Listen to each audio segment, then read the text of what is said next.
Ever since I watched this disaster of an anime called School Days, I forced myself to believe there could be better romantic relationships than severed heads and sailing boats. And that's how I got into the romance genre. And it's nearly been 7 years now, and I can hopefully call myself a romance anime expert. Now, I know how normally people react to lists like these, so rather than summarizing the entire anime, I'm going to go forward and say why it is good. And after listening to my arguments, then you can go to the comment section and say why your favorite anime isn't in here, okay? Without waiting, let's dive right in.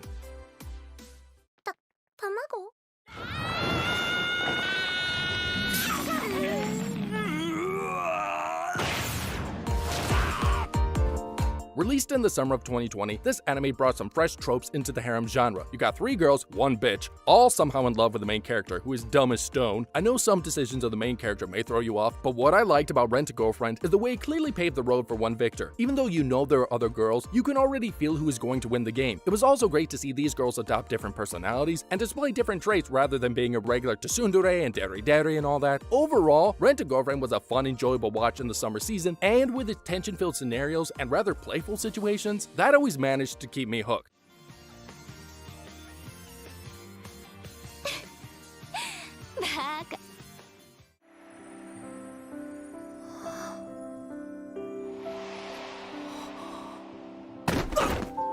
Most romance anime come with a slice of life tag attached to it, so all of them take place in a modern setting. Even if we move into a fantasy setting, the romance anime is there simply as a subgenre or just as an element to hook the viewer, but Snow White with red hair actually managed to deliver us an interesting romance fantasy show. It may start off in a Disney fairy tale style, with the good prince and bad prince and innocent girl, but then it focuses on the girl's adventure and how she learns to be a medic in the good prince's castle. The premise is simplistic, but each of the characters has a backstory. Yes, even the so-called white knights that save the damsels in distress. This makes the story more unique and makes us actually empathize with the characters.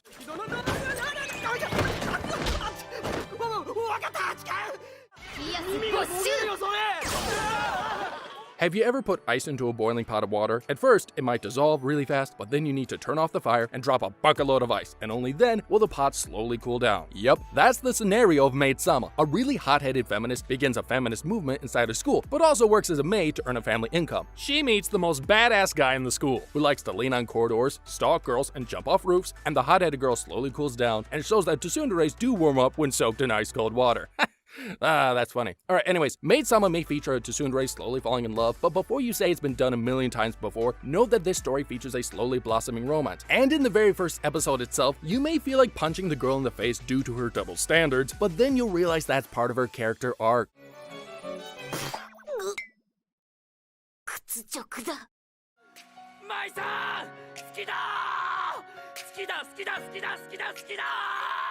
Nope. This show is not about bunny girls, and I'm sure you've heard that a million times before. But going into this, you might expect a funny romance with no serious plot, but then just like me, you'll be surprised by how it handles the social situations of each character, while shining the spotlight on real-world issues. You've got social anxiety, depression, loneliness, trust, and things you might have experienced at least once in your life. To be honest, this should go more into the slice of life category, but there's also the romance of Sakuda and his bunny girl, and how the two slowly find they are the perfect match for each other. So yes, it's about a guy solving real-life issues with a girl who is dressed as a bunny girl.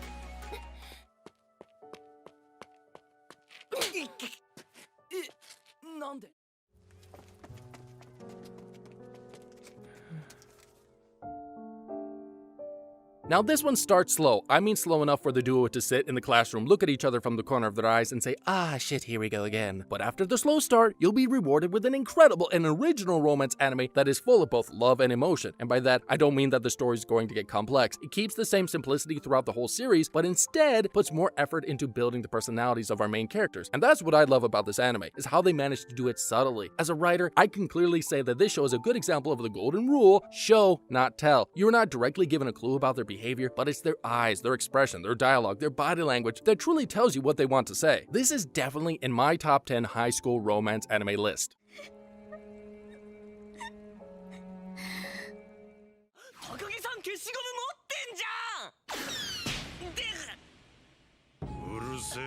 All the romance I spoke of until now involves high schoolers, the big guys with big issues. But what about the small guys? The elementary youth where you got butterflies in your stomach every time you met your crush or tried hard figuring out the scientific equation for love. Yes, Teasing Master Takagi-san is about middle schoolers, specifically a shy boy and a bullying girl. Now, what might annoy some of you is the same formula is repeated again and again like your average Scooby-Doo episode. For those of you who don't know, it goes like this. Girl starts bullying boy. Boy thinks of a plan. Boy's plan fails. Girl wins and gives a smug smile. But for me, rather than the annoyance, it was actually pretty funny and lighthearted. This is one of those anime that make you go back to your childhood and reminisce about the things that happened and laugh at your own past. Now, I didn't have a girl like Takagi-san back in my middle school years, but I have plenty of close memories with this anime.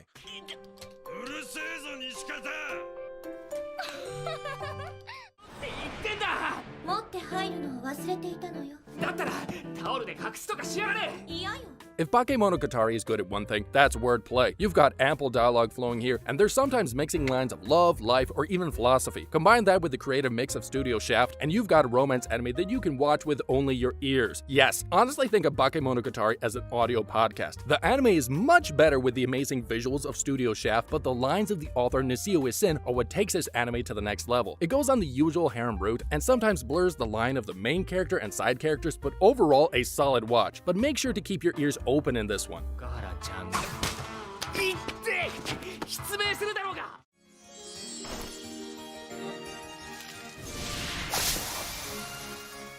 Once again, we have a romance anime without high school. With Takagi-san, we spoke about kids doing kiddie things, so this time it's about college students doing college stuff, but with amnesia. Yes, the main character here has the usual no memory so no personality syndrome, and serves as only a background character in the first 2 to 3 episodes. Events happen around him, but he's numb. But then he proposes to the girl by the 7th episode, and only then his character finally gets the spotlight. The manga of Golden Time is written by the same author who wrote Toradora, so there are clearly some common elements in the two stories. But more than anything, what I liked about Golden Time is the female cast, especially Kuoko and Nana. And by like, I don't mean in terms of waifu material, but liking because of how original and refreshing they are compared to many female anime characters nowadays.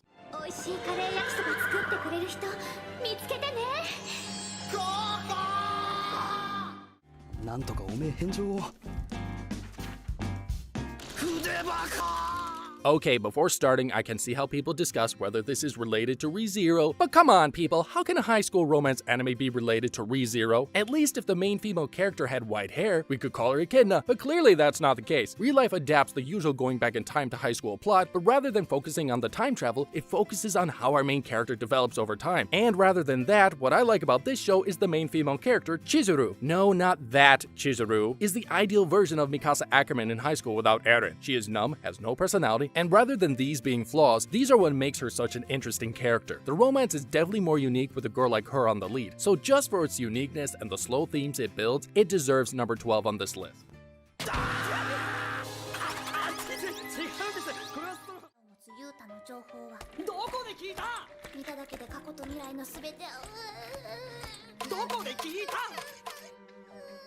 Did you ever have the pain of leaving away your childhood, the problems you get when you slowly start to grow up and mature, and realize you won't be able to enjoy the same things you enjoyed as a child without being called too childish? Love Chunibyo and Other Delusions started off as an anime that gave off laughs simply because of the 8th grade syndrome of characters, but along the way it evolved into something that exposed what it's like to abandon your childhood. And if there's one word you can associate it with, it's cute. Trust me, you can feel really wholesome after watching this anime.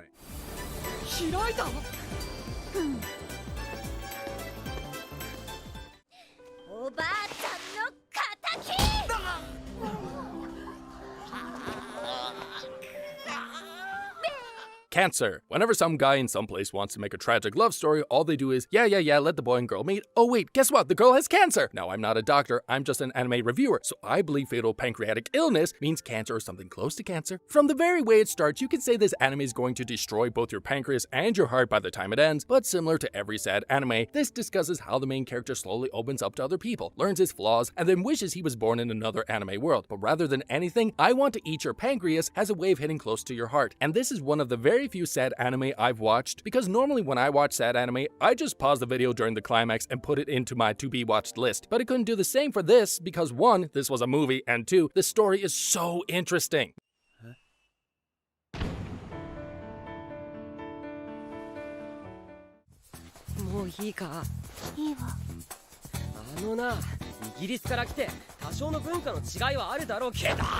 Now I know we all love silent girls. Why? Because they're the complete opposite to tsunderes. Instead of screaming and acting like they are on a 4-year-long period, these girls are more like the background characters, but at the same time, you know the story is focused on them, and this is why it is so refreshing to see them develop over time. In this case, it is Mashiro Shina, a manga artist who is also silent, doesn't know social rules, doesn't give a damn about what happens around her, and more than anything likes to keep her mouth shut. The story is about how each of these characters comes out of their shells and changes their own lives, as well as the lives of the people around them. It's a story of change, a story of character development, and a romance anime with a slowly budding romance that takes time until it ends in a satisfying yet longing conclusion. And before anyone says it, Sheena is the best girl.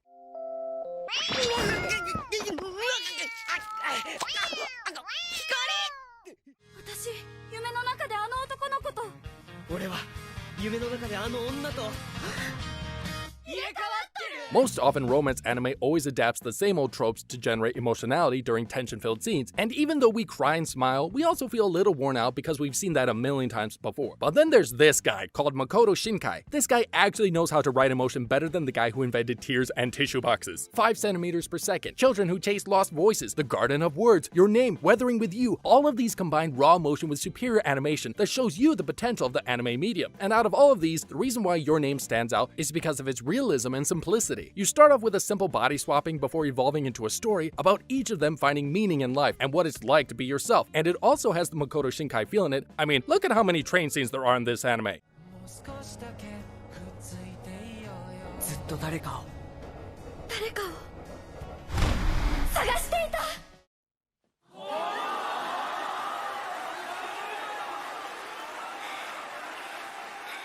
This anime has struck so close to my heart because every time I see a violin, I feel like smashing a piano. In terms of both themes and tone, this is very similar to I Want to Eat Your Pancreas, but this time they don't tell it's going to have a sad ending. And before you say I spoiled you the story, let me tell you soon, you're going to thank me for telling this has a sad ending. Because when Your Lie in April makes you cry, it makes you cry so hard your parents think you need some sort of heart surgery. It does this by carefully developing the characters, making them likable, making the relationships more real and interesting, and then finally breaking them all down in front of your eyes. And when the end credits starts playing, you remember these small moments between the two characters and how much it meant to both of them. Then you start crying again.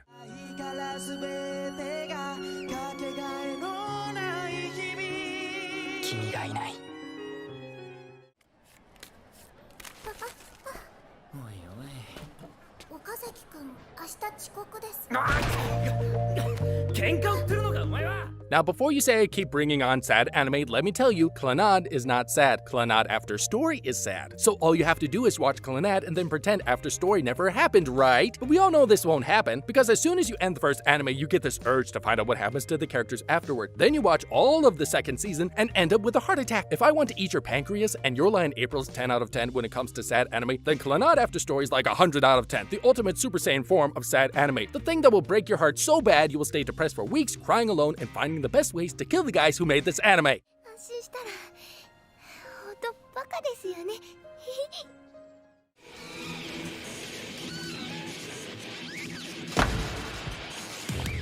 ごめん卵が So after all that sadness, let's move into a more lighthearted one. Horimiya is about 2 people with secret personalities trying to bond together. At least that's what the synopsis said. But the reason why I liked this anime is because of how simple their relationship is. The secret personalities are only a cause to start the relationship, but there on fourth, it really appears as a major cause to alter the story. But this romance anime is the definition of being simple. Instead of the 2 taking one goddamn season to confess to each other, they do it by the 4th episode. And our main character, being a genius, does the confession while the girl's asleep on the bed, and then leaves like nothing happened, and then later on says it again. I know, right? This guy's a true genius. This way the girl's left confused, and she realizes that rather than dragging this on for the rest of the season with unwanted problems and social differences, I should say I like him right here and now. There you go! Simple and mature, easily in my top 5 favorite romance anime. 枚見てソータが帰ってきたら残り2枚見るうわ5枚もある魂が入れ替わってたんだは Swapping bodies, again, but this time instead of 2, there are 5 of them, and it involves an alien. Kokoro Connect is one of the most original and daring premises I've ever seen. Each of the female characters except for the sweet Inaban were sourced to some type of archetype, and the male character seems to have no depth. But then it brings in this alien body swapping mechanic and uses it to put us in the shoes of each of these characters. Through this, we get to learn why the blonde guy chases the blonde girl, and why this blonde girl is insecure about relationships. Why Inaban acts like a leader at times, and then like a tsundere. Why this guy seems to get all the girls while still having the face of every generic main character in the anime, and what it's like to be the fifth wheel. Rather than a romance anime, this is like a self-study, but this also helps us understand the basis of the romantic relationships. And Inaban is best girl, no arguments. 教室にノート忘れた。話をぶった切るんじゃねラスカ先生とか行ってくる。ありがとう、バカ。 Before starting this anime, I didn't have a favorite letter in the English alphabet, but after watching this, my favorite letter became Y, because there are so many wholesome things in this anime related to the letter Y. My Team Romantic Comedy is one of those anime that goes in a completely different route from what the title implies. Just like Bunny Girl Senpai, it starts off with a regular antisocial guy with trust issues before turning into this high school drama you need to watch twice to actually understand what they're speaking about. And for the first time, we actually seem to have a main character whom we can sympathize with. The anime survives on this basic formula of our main character, Hachiman being the savior in all situations, thus influencing both him and the people around him. To be honest, all the jokes in this anime felt bland to me, and there was nothing funny about any of the situations. I used to think this anime was a comedy, but now I realize it's a tragedy. Or it depends on which girl you were cheering for.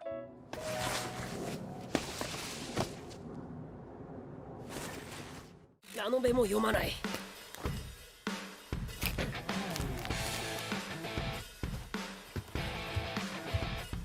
For those of you who have watched a few of my other anime compilation videos, know I'm a sucker for Sayakuno. I feature as #1 on many lists, even when the first season looks like something made by a divorced housewife who started smoking weed. In the first season, the characters were just 2D, and it's pretty ironic since the goal of them is to make a 2D game. And they always refer to the main girl as a 2D girl. But the real things start hitting in the second season. Each of these characters get their own arcs, it builds up tension, more interesting events happen, the main girl finally gets focus, and then comes Sayakuno's finale. This movie hits your heart faster than Godzilla hits King Kong because it wraps all the emotion, character moments, and tension gathered in the last 2 seasons and then smashes it all into your brain. It slaps your face until you begin to admit Megumi Kato is a goddess, and you should start your own religion around her. A 100 out of 10 anime.